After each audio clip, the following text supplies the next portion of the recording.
दोस्तों ये है कोटा, राजस्थान का एक शहर जहां हर साल लाखों बच्चों को आईआईटी का सपना बेचा जाता है, जिसे देखकर ये बच्चे अपना घर, परिवार, दोस्त, बचपन सब कुछ छोड़कर यहाँ चले आते हैं इस सोच के साथ कि अब बस यही जगह है जो उनके सारे सपने पूरे कर सकती है।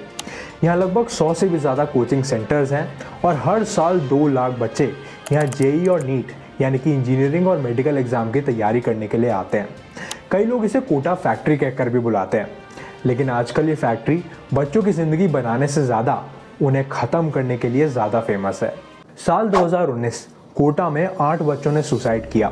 साल 2022 कोटा में 15 बच्चों ने सुसाइड किया था। साल 2023 अभी ख़त्म नहीं हुआ है, लेकिन अब तक 24 बच्चे अपनी जान ले चुके हैं। नेशनल क्राइम ब्यूरो की एक रिपोर्ट के मुताबिक इंडिया में हर 42 मिनट में एक बच्चा सुसाइड कमिट करता है, यानी कि हर दिन टोटल 34 बच्चे अपनी जान लेते हैं।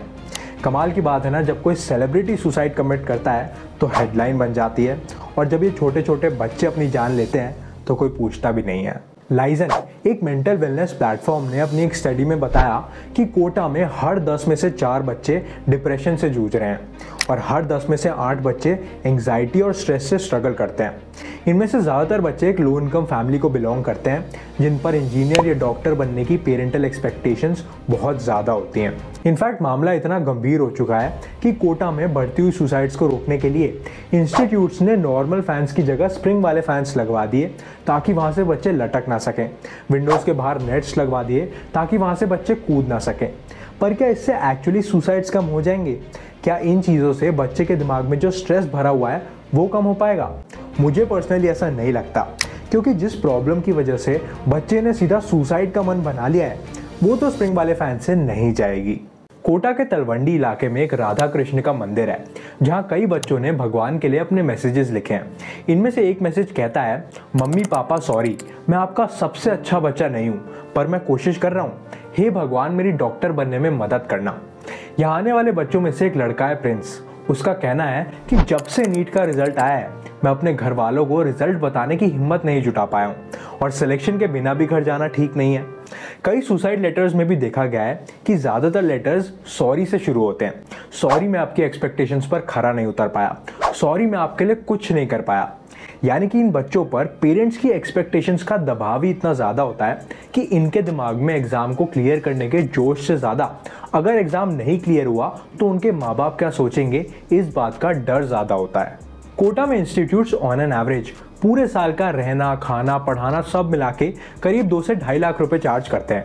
अब कई लोगों को ये अफोर्ड कर पाने के लिए अपनी ज़मीन बेचनी पड़ती है, लोन लेना पड़ता है, अपना रहन सहन बदलना पड़ता है। अब माँ बाप के इन सारे सैक्रिफाइसेस का बच्चे पे बर्डन ही इतना हो जाता है कि वो उन्हें लेट डाउन करने के ख्याल से ही घबराने लगता है। एक सर्वे में पाया गया कि कोटा में ज़्यादातर छोटे शहरों से बच्चे आते हैं। अपने शहर या कम्युनिटी में बेहतर परफॉर्म करने की वजह से माँ बाप को लगता है कि बच्चा आईआईटी निकाल देगा और वो उसका कोटा में एडमिशन करा देते हैं। लेकिन यहाँ आकर बच्चे को पता चलता है कि कंपटीशन कितना खतरनाक है। अब माँ बाप बच्चे को यहाँ भेज तो देते हैं, पर ये बताना भूल जाते हैं कि बेटा इट्स ओके टू फेल। अगर आप हिसाब लगाएं तो भारत के टोटल 23 आईआईटीज़ में लगभग 17,000 सीटें हैं और हर साल 10 से 15 लाख बच्चे जेईई का एग्ज़ाम लिखते हैं, यानी कि सिलेक्शन का चांस सिर्फ 1 से 1.5% होता है। इसके बावजूद भी इन कोचिंग इंस्टीट्यूट्स में बच्चे के दिमाग में बिठा दिया जाता है कि बेटा आईआईटी ही भगवान है, अगर आईआईटी नहीं हुआ तो जीवन में कुछ नहीं कर पाओगे। इसकी वजह से एग्ज़ाम से पहले ही बच्चे के अंदर एक एंग्जाइटी बिल्ड होनी शुरू हो जाती है और उसे और कुछ दिखाई नहीं देता। देखिए, इस बात में कोई संदेह नहीं है कि हर बच्चे का कैलिबर अलग होता है। हर बच्चा आईआईटी क्रैक करने के लिए नहीं बना होता। कई बच्चों को नहीं होता इंटरेस्ट फिजिक्स में, नहीं मज़ा आता केमिस्ट्री में, लेकिन फिर भी वो पीयर प्रेशर या फिर माँ बाप के एस्पिरेशंस को पूरा करने के लिए यहाँ आ जाते हैं, और जब बाकी बच्चों के साथ कोप अप नहीं कर पाते तो उनके दिमाग में एक प्रेशर बिल्ड होना शुरू हो जाता है। अब शेयर किसी से कर नहीं सकते, माँ बाप का दिल तोड़ना नहीं चाहते, उन्होंने इतना पैसा जो खर्च करके भेजा है। दोस्त यहाँ होते नहीं हैं और टीचर्स के पास सबके डाउट सॉल्व करने का ही टाइम नहीं होता, तो बच्चों की पर्सनल प्रॉब्लम्स कहाँ से सुनेंगे। जीतू भैया जैसे टीचर सिर्फ टीवी सीरीज में ही होते हैं। असली कोटा में आके देखो, बच्चे का दिमाग कम, प्रेशर कुकर ज़्यादा होता है, और जब ये प्रेशर कुकर फटता है तो यही हाल होता है। ये स्टूडेंट का ब्रेन जो है ना, सब नहीं समझ पाते हमारे ब्रेन पे कितना लोड है, कितना प्रेशर पड़ रहा है माइंड पे। एक बार इतनी हिम्मत अगर कूदने के लिए बंदा सोसाइटी कर रहा है ना, एक बार इतनी हिम्मत जुटा के अपने पेरेंट्स को बुला के एक बार बोले कि पापा मुझसे नहीं हो पा रहा है। झांसी में रहने वाली ऋचा सिंह ने CNBC को एक इंटरव्यू में बताया कि वो 2017 में जेईई एग्जाम की तैयारी करने के लिए कोटा गई थी। वहां जाके उसे पहले साल में इस बात का एहसास हो गया था कि ये उससे नहीं हो पाएगा, लेकिन इसके बावजूद भी वो ये बात अपने माँ बाप से कहने की हिम्मत नहीं जुटा पाई। इसीलिए वो 2 साल तक वहां पर रुकी रही और जब उससे और नहीं सहा गया तो फाइनली 2019 में वापस आ गई। उसने CNBC को बताया कि वो तो जैसे तैसे हिम्मत करके वापस आ गई, मगर कई बच्चे हिम्मत नहीं कर पाते और लगातार प्रेशर झेलते रहते हैं और अंत में गिव अप कर देते हैं। कोटा की कोचिंग इंडस्ट्री का रेवेन्यू है 12,000 करोड़ और इन बढ़ते हुए सुसाइड केसेस से एक बात तो साफ है कि इन इंस्टीट्यूट्स को बच्चों की सलामती से कोई मतलब नहीं है। इन्हें सिर्फ 2 चीज़ें चाहिए, पेरेंट्स से फीस ताकि इनकी जेबें भरी रहें और बच्चों से अच्छे रिजल्ट्स ताकि उसकी मदद से पेपरों में लंबे लंबे एड्स निकाल के अगले साल के लिए और बच्चे अट्रैक्ट कर सकें। हर हफ्ते हर महीने यहाँ पर टेस्ट कराए जाते हैं जिसके बेसिस पर बच्चों को बैचेस में बांट देते हैं।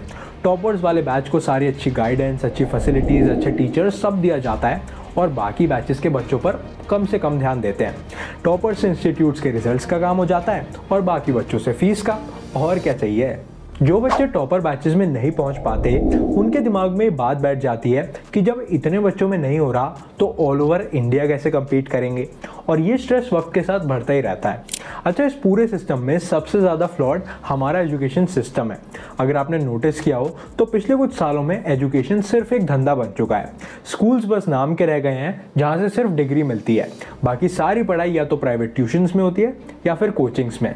कई तो स्कूल के टीचर्स भी स्कूल में ना पढ़ाकर अलग से ट्यूशन में पढ़ाते हैं। पहले माँ बाप के पास ऑप्शन होता था कि बच्चे को कोचिंग में भेजना है या नहीं। आज की डेट में अगर कोई भी कम्पिटिटिव एग्जाम निकालना है तो कोचिंग इज़ मैंडेटरी। ऐसे में माँ बाप करें भी तो क्या। मुझे याद है हमारे टाइम पर बोर्ड्स की वैल्यू हुआ करती थी। जेईई मेंस के मार्क्स के साथ बोर्ड्स के मार्क्स ऐड होते थे और तब जाकर रैंक बनती थी जिसके बेसिस पर कॉलेज में एडमिशन मिलता था। लेकिन आज की डेट में बोर्ड्स की वैल्यू और भी कम हो चुकी है, जिसकी वजह से बच्चों पर एंट्रेंस एग्जाम्स में बेहतर परफॉर्म करने का प्रेशर और भी बढ़ गया है और मजबूरन हर बच्चे को कोचिंग ज्वाइन करनी ही पड़ती है। अगर कोटा मॉडल की बात करें तो यहाँ ज़्यादातर कोचिंग इंस्टीट्यूट्स अपनी कोचिंग के साथ पैरेलल में एक डमी स्कूल भी चला रहे होते हैं। जो बच्चे कोटा में आते हैं उनका इन डमी स्कूल्स में एडमिशन करा दिया जाता है। यहाँ बच्चों को रेगुलरली जाना भी नहीं पड़ता और स्कूल का जो सारा पेपर वर्क होता है, सारी फॉर्मेलिटीज़ होती है वो भी पूरी हो जाती हैं। बस साल में सिर्फ 1-2 दिन प्रैक्टिकल्स या फिर फाइनल एग्जाम्स के लिए जाते हैं और उनका पूरे साल का काम हो जाता है।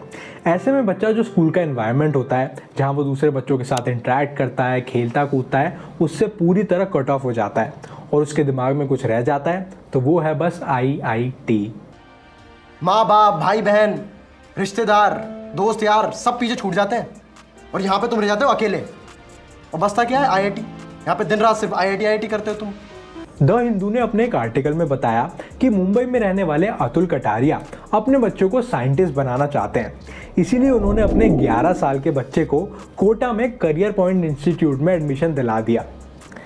मतलब बचपन तो गया, जवानी भी गई, एक पल तो अब उसे जीने दो। और ये एक लौता एग्जाम्पल नहीं है। आजकल ज़्यादातर कोचिंग इंस्टीट्यूट्स क्लास 6 से ही बच्चों को कॉम्पिटिटिव एग्जाम्स की तैयारी करानी स्टार्ट कर देते हैं और पेरेंट्स के एस्पिरेशंस भी इतने हाई हो चुके हैं कि वो भी अपने बच्चों का एडमिशन इनमें करा रहे हैं। ऐसे में एक एवरेज बच्चे के लिए स्कूल का भी और कोचिंग का भी दोनों जगह का वर्कलोड मैनेज करना अपने आप में एक बड़ा चैलेंज बन जाता है। देखिए, प्रॉब्लम की बात तो हो गई। अब अगर सोल्यूशन पर नज़र डालें तो सबसे पहले तो मैं सभी स्टूडेंट्स को यही बताना चाहूँगा कि IIT सब कुछ नहीं होता। अब ज़माना बदल चुका है। अब सिर्फ मेडिकल और इंजीनियरिंग ही नहीं है जिससे आप खुद को प्रूव कर सकते हो, बल्कि दुनिया में कई सारे ऐसे ऑप्शंस हैं, कई सारी ऐसी स्किल्स हैं जिन्हें सीख कर आप IITian से भी कहीं ज़्यादा कमा सकते हो। अब जॉब्स आपकी सिर्फ डिग्री के बेसिस पर नहीं बल्कि आपकी स्किल्स देखकर मिलती हैं। किसी भी इंटरव्यू में आपका सिलेक्शन सिर्फ आपका रिज्यूमे देखकर नहीं हो जाता कि अरे ये लड़का IIT से है तो अच्छा ही होगा, बल्कि आपकी नॉलेज, आपका एप्टीट्यूड सब कुछ देखा जाता है और उसके बाद डिसाइड करते हैं कि आपको नौकरी मिलेगी या नहीं।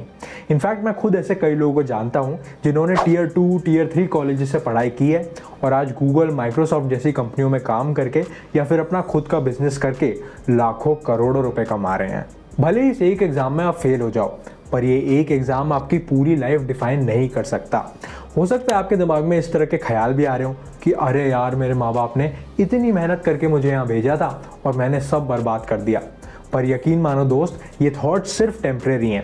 अगर आप वाकई में अपने पेरेंट्स के लिए कुछ करना चाहते हो तो ज़िंदगी आगे आपको कई ऐसे मौके देगी जहां आप मेहनत करके अपने माँ बाप का नाम रोशन कर सकते हो। इनफैक्ट मैं सभी पेरेंट्स को भी ये कहना चाहूँगा कि अपने बच्चों को पीयर प्रेशर में या फिर अपनी खुद की एस्पिरेशंस को पूरा करने के लिए इन इंस्टीट्यूट्स में बिल्कुल मत भेजिएगा।